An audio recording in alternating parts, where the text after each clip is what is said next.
Morning and welcome to our Basel 3.1 webinar. My name is Anindya Ghosh Chowdhury. I am a director in Forvis Mazars' Banking Risk Consulting team, and joining me today is my colleague Freddie. Freddie?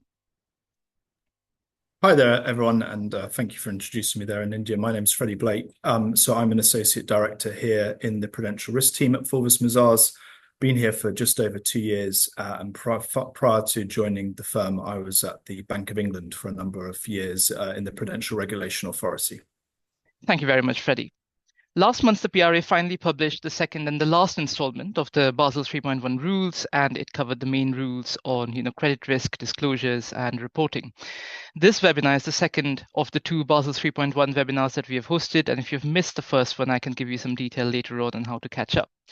In that webinar, i.e. the first webinar, we looked at what had changed between the consultation paper from November last year to the near final rules that was published last month. The focus in this webinar is going to be, what has changed in the context of disclosures and regulatory reporting. We will then spend some time looking ahead at Basel 3.1 implementation, which is only 15 months away. We are on LinkedIn Live, and this session is being recorded. So please keep your questions coming in, either through the chat on Zoom or LinkedIn comments, and we'll try our best to get to them at the end. There are 5 areas that we'll cover today. A, what has changed in respect of reporting and disclosures? B, for those who have not begun, how should capital impact analysis be approached? C, what's the impact of the output flow on capital management as well as financial resource management? D, what are the main considerations on the data front? And finally, how does Basel 3.1 link up with some of the other regulations that are in place in the prudential landscape? We hope that after today's webinar, you'll be able to walk away with an understanding of the operational priorities for Basel 3.1 implementation, the major implications on capital management and data, and also how Basel 3.1 interacts with some of the other policies that you'll have to comply with. Before getting stuck into how we think firms should be operationalizing Basel 3.1, let's briefly cover regulatory reporting and disclosures, Freddie. So specifically, what are the updates that have been that has changed between the consultation paper and the near final rules in this space, Freddie? Thank you, India, and good morning, everyone, and also, of course, a warm welcome back to those of you who joined us for our previous webinars. As India said, I'll just briefly provide an overview of what has changed regarding regulatory reporting and disclosures. So just starting with disclosures, and here the PRA proposes to adopt the Basel 3.1 disclosure templates without material deviations to the content or format. And there's also actually been very little change in the near final rules that were recently published from the consultation paper. The one notable change on the current regime about the proposals is the fact that the PRA, they've confirmed that they're going to introduce a specific template for historical operational risk losses. And so this means that historical loss information is going to continue to be a reporting requirement under the near final rules. And this information, it's going to feed into that policy evaluation around setting the ILM, the internal loss multiplier, which is a key component of the Basel operational risk proposals. Just moving on to regulatory reporting quickly. And again, overall, I think here the PRA's aim, it's been to make the minimum changes to reporting which are necessary to implement those Basel 3.1 standards. So to give an idea of what is being changed in terms of the near final rules, you've got co-rep capital plus FSA 005. Those reporting requirements, they're being changed between consultation and near final rules, but that's mainly just to reflect the near final policy revisions in the calculation of those Pillar 1 RWAs. So, I mean, across both regulatory reporting and disclosures, I think the overall story is that there's not much news stemming from the near final proposals, which is probably going to be seen as good news by most of the individuals on this webinar. Indeed, Freddie, and thanks for that. But your point on operational risk is a good one, because although the Pillar 1 impact of crystallized operational risk incidents seem to be going away, the PRA is still keeping a close eye on it. So our suspicion, or my suspicion at least, is that it will affect your Pillar 2 to some extent. Now let's get into discussing how we think firms should operationalize Basel 3.1, Freddie. We are going to split this discussion into 3 broad topics. So firstly, capital impact analysis. Next, impact of the output flow, and thirdly, our friend data. Let's start with capital impact analysis. Clearly the first step, but not so straightforward, is it? Yeah, so I mean, as you said in India, capital impact analysis, it's a really important starting point for firms. And this is because it's going to show how the Basel proposals, they'll impact a firm's cost of capital and also a firm's ability to meet its regulatory capital requirements going forward. And I think it's fair to say that the impact of the Basel 3.1 proposals, they're going to be most keenly felt dependent on what a firm's asset mix looks like. And this was actually highlighted to us here at Forvis Mazars when we carried out our own Basel 3.1 impact analysis last year. And so what we did is we did a comparability study actually to understand the impact of the consultation paper proposals. And we looked at the impact on a non-systemic challenger and tier one firm respectively. And I think what we found was that the biggest benefit of our analysis was in particular at the business line level.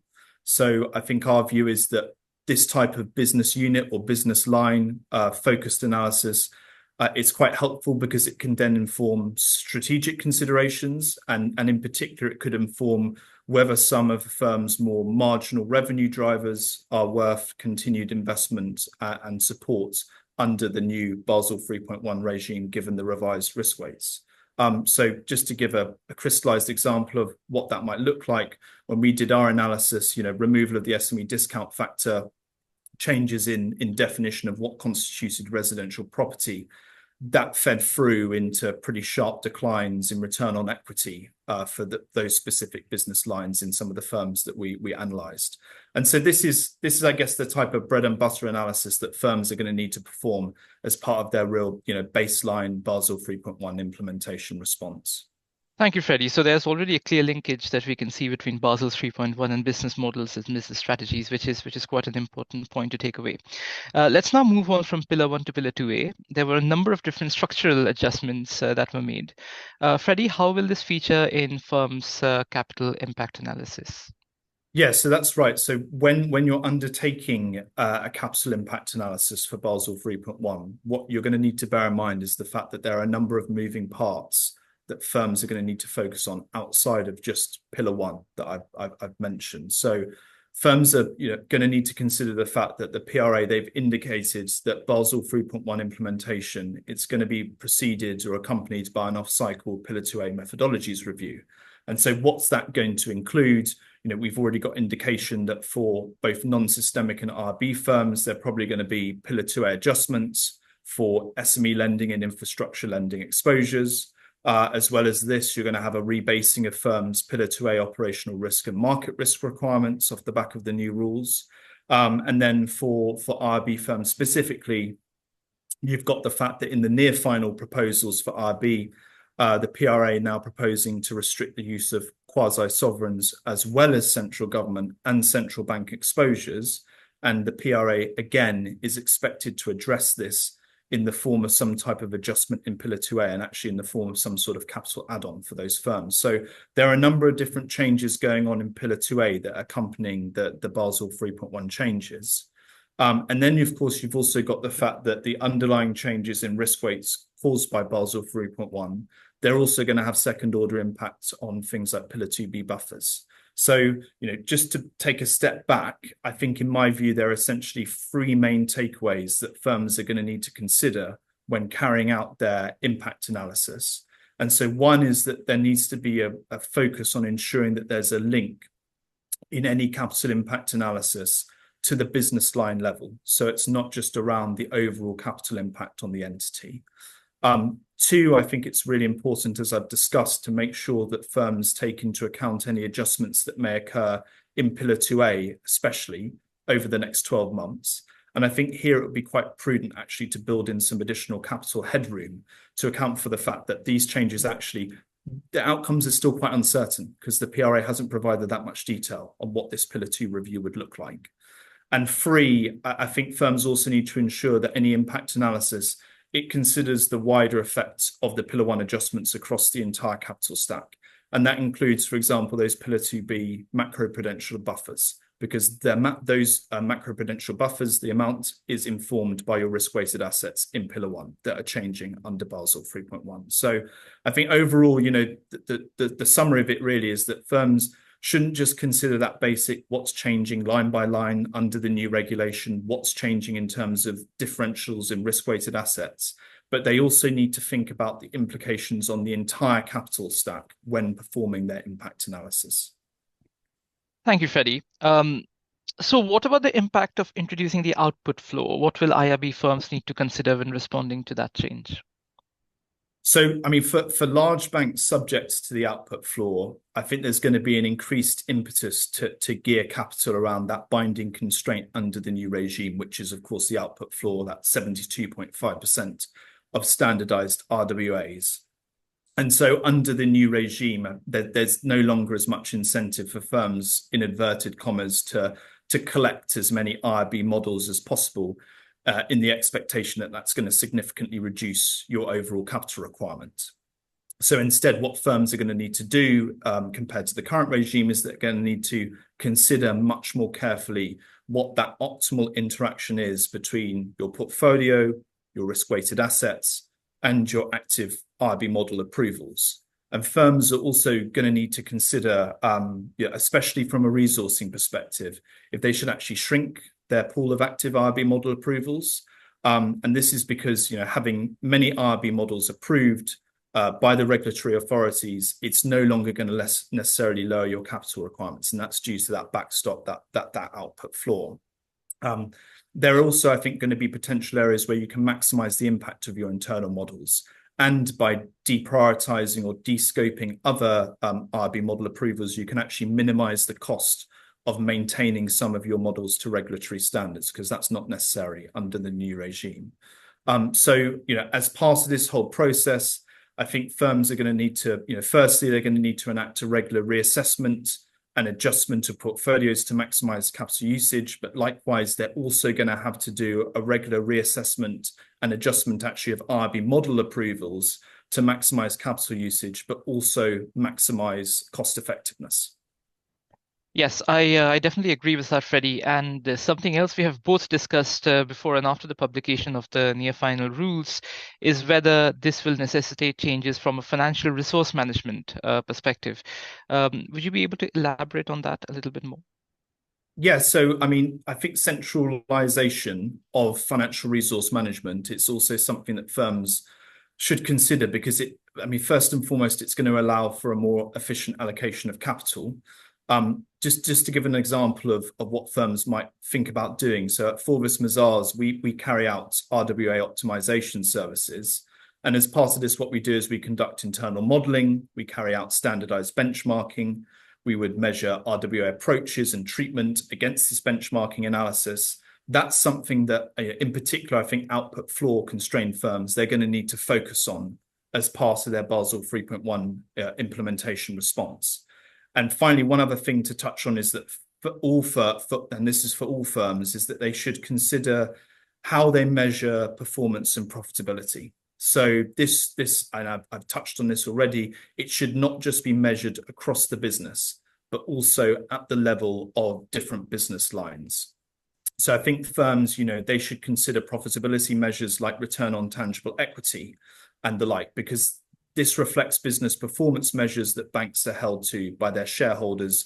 It would start to move you away from some of the more, in the grand scheme of things, slightly more obscure prudential risk style performance measures. And likewise, I think return on RWA, that's also going to become an increasingly important metric, especially for unlisted or challenger firms. And this is as firms become more RWA constrained, essentially, under the new regime. That's indeed very interesting, Freddie. Now, I mentioned at the top of this webinar that Basel 3.1 was such a big piece of regulatory change that it was going to overlap and interfere with a lot of other elements, policies that are there in the prudential regulatory landscape at this point in time. I expect this is another item that firms will need to think very carefully about. And what would you like to say on that matter specifically? Yeah, I mean, that's absolutely right. So, I mean, one of the most important things that firms are going to need to do is understand what items of regulation Basel 3.1 implementation is going to intersect with. And given that we're currently in an environment where, there is a lot of regulatory change that's taking place, I think that this task is going to be a significant challenge, to be honest, for most firms. So just to give an idea of some of the most notable examples of regulatory change that will overlap with Basel 3.1, you've got your, first of all, the Bank of England data review. And I think we're going to have more on that shortly when you and India cover the data considerations associated with Basel 3.1 implementation. So I won't dwell on that too much here. You've also got the concurrent securitization framework consultation. And so we've already had from the PRA a discussion paper on this subject in April of this year. And given that the expectation is that use of securitization may increase in light of the Basel 3.1 proposals, especially following those expected restrictions around capital benefits of the IRB approach, I suspect, and this is also from conversations that we have with the industry, that some of the larger firms on this call, the securitization proposals may need to be considered in tandem by their Basel 3.1 implementation teams. And it's just very quickly worth noting as well, this isn't just something that is a UK-specific consideration. The EU, they're actually also undertaking a similar review on securitization as we lead up to Basel 3.1 implementation in January of next year. Another area of regulation, you've got third-party risk management. It's a significant focus area for both the PRA and FCA. The focus of the framework is around the fact that your board of a bank or a building society, it remains responsible for regulatory compliance, even when entering into third-party agreements. And how might this impact your Basel 3.1 implementation? Well, there's plenty of instances where firms decide to outsource things such as valuations, and valuations is something that's experiencing a notable change under the Basel 3.1 proposals. And also actually a big change between the consultation stage and the near final policy. And so, for example, when you're implementing Basel 3.1, what firms are going to need to do here is prioritize on focusing that key service providers that they have are also complying with the new regulation in areas like valuations in particular. And then just finally, you've got the recently released guidance on model risk management, which came out in May of this year. You've got your 5 key principles, which all banks and building societies need to follow. And model risk, it's clearly going to have an impact with elements of Basel 3.1 implementation and actually the wider capital framework as well. So there is, a lot to consider. And as you said, in India, a major focus will be on ensuring at banks and building societies that different teams across their organizations tasked with implementing these different items of regulatory change, like model risk management or securitization, they are aware of Basel 3.1 and they understand the impact of Basel 3.1 and the changes it may have to their work. But as well as this, any team or individual that's tasked with implementing Basel 3.1, they'll need to ensure that they have oversight of these different items of regulatory change and they understand how it may impact their own firm's implementation of Basel 3.1 as well. Thank you, Freddie. And you're quite right. And I think it stresses the importance of firms, having someone experienced, like an experienced project manager leading, your Basel 3.1 implementation, because there are clearly so many moving parts, be it in terms of departments or policies or considerations, that needs to be brought into one very smoothly moving machines. And if you recall the priorities letter from the PRA from January this year, there was a big comment about risk being managed in silos, and that's exactly the type of thing that should be avoided when implementing such a big change on Basel. Yeah, I agree, and especially on that point around managing risk in silos, as is shown by the sheer amount of regulatory change. If you're just doing risk management in silos, your Basel 3.1 implementation is going to become very, very difficult indeed.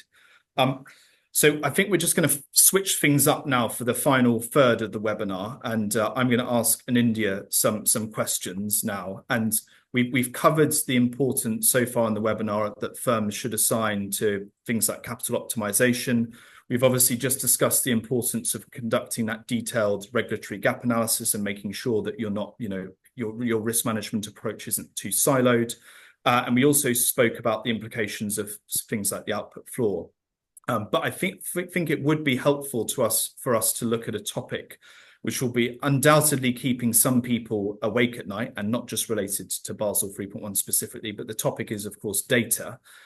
So in India, just as a starter for 10, what are the data implications that you think need to be considered when you're implementing Basel 3.1? Thanks, Freddie. And this is, one of the first things that firms will need to consider as to, what is their data strategy when it comes to Basel 3.1 implementation. Now, no need to worry because proportionality is the key phrase here. So larger firms will very naturally rely on their metadata and, their automated data processes. It therefore becomes quite important for them to carefully control the quality of such data and indeed preserve the integrity of the underlying processes. The focus area for non-systemic firms is different because the human element is more significant. For instance, ensuring that finance teams or regulatory reporting teams get reliable, complete, accurate, and timely information from other teams, such as risk, or indeed at the back of other processes, such as your new product approvals. Things like that become quite important. But irrespective of size, bedding in a culture of accountability and ownership of data is synonymous with the topic of risk culture, which the industry will hear a lot more about from the PRA in the coming months. Now, when thinking of data, the first thing that the first hurdle in this journey is your data lineage. Now, having data lineage will help you achieve transparency from end to end, from an end-to-end perspective. The data journey for the data fields and the points that matter, in the context of your regulatory returns. With sight of how data travels from input to reporting, how it's transformed, how it's processed, for instance, through EUCs, it'll help you identify specifically where data quality risks exist, and then it'll enable you to design appropriate mitigants. Data has been a topic, as you know, that the PRA has been very vociferous about over the last 3 years. So, starting in September 2021, as a part of their Dear CEO letter, and arguably, there hasn't been so much improvement that the PRA has become mute on it. In fact, things are at the same level as they were 3 years ago, if not slightly louder. So, using Basel 3.1 implementation as the right time to, take your right steps in terms of getting your data in order is probably, something that we'd strongly recommend. There is no better or logical way to be confident about the quality of your data that feeds into, be it your models, your MI, or indeed your regulatory returns, other than by establishing clear data lineage and supporting this with your end-to-end data quality controls. This is best practice and very important for firms to consider if you haven't started on that journey already. So in India, on the topic of data lineage, I mean, what do you think that firms should do to prepare for Basel 3.1 implementation? Good question. So firms should ideally identify their main and material areas, such as credit risk, such as operational risk, such as market risk, and therefore identify the key data fields that contribute to the deliverables that matter, such as your regulatory reporting or model inputs or MIs that underpin your board's decisions or performance against risk appetite. Now, for this prioritized pool of data, so notably not all data, but this prioritized pool of data, firms should then start tracking their data provenance as it flows from its source through your current data systems, applications, and processes to your deliverables that matter. Once the different data flows have been drawn up, firms should start to think about what are the parts of the data journey that should either be kept the same, or more importantly, those that will have to be amended to align with Basel 3.1 changes. Let's take an example. Let's take a very straightforward example of real estate. The source data will now need to be subject to an additional step, such that it can be assigned to either the commercial or residential buckets. As such, your existing journeys will probably need to be amended. You would also need to think about how you're going to make that distinction between residential and commercial, and whether you have a complete, accurate, and up-to-date set of data that you can rely on to make that decision. In most cases, firms will find that a lot of this data is already available, but sometimes you might need to collect more data. But to my point on amending data journeys, firms might need to define and reroute, such data so that it can contribute to, active decision-making processes. Only after this clarity has been achieved can data quality controls be designed and implemented. And we actually, not just me, I mentioned the overlap between Basel 3.1 and other areas of regulatory change. And data appears to be a great example of this. Would you agree with that? Exactly right, Freddie. I'd agree with that.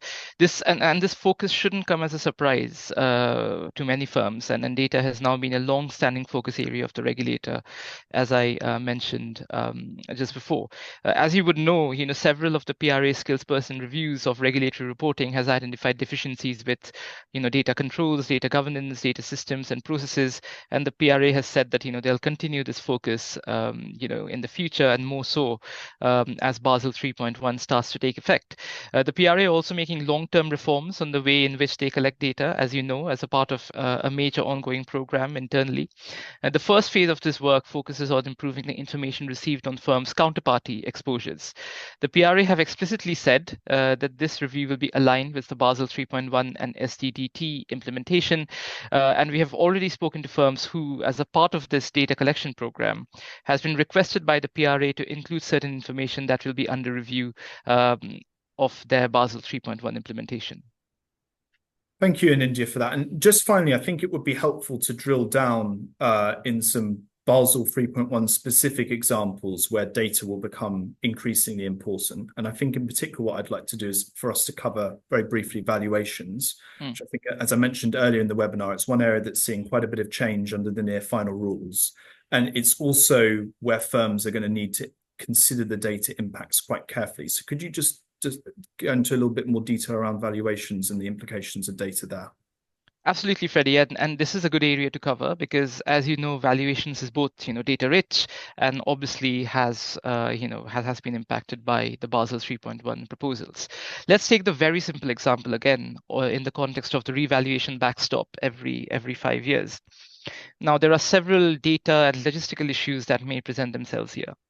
So firstly, in terms of alerts and notifications, firms will need to ensure that they're alerted in good time with regard to the exposures that are approaching their valuation due date. So, new controls will need to be put in such that, that data is identifiable and can be processed. Secondly, in terms of source data, firms will need to set internal standards on whether they'll rely on their AVMs or indeed physical valuations, or perhaps a mixture or the lower of either. Again, something for which firms might need to think of what their approach is, and then translate that into how how they manage their data and how they use the data that is available to them. And finally, in terms of third parties, Freddie, you've mentioned before about this, that the PRA has stated that firms are allowed to use third party real estate agents to value properties, but such third parties, as you know, should also work in a way that is aligned with the firm's own risk appetite and their own policies. So firms will have to think about how that is achieved and updated. So there are there's a wide variety of considerations for firms to mull over, even in such a straightforward example. So it's not something that can be taken lightly.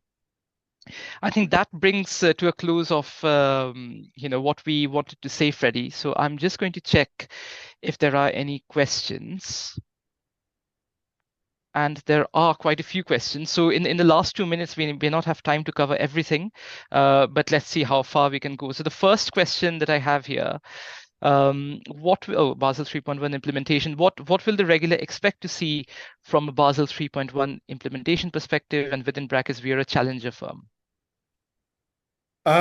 So on this, I think it's worth noting, we have ongoing discussions with the regulatory authorities, don't we, in India, and they've signaled that they're going to be interested in the work that firms are doing ahead of Basel 3.1 implementation. So I think there's going to be some key areas of overlap. You've got a focus on, the overlap between the ongoing bank data review.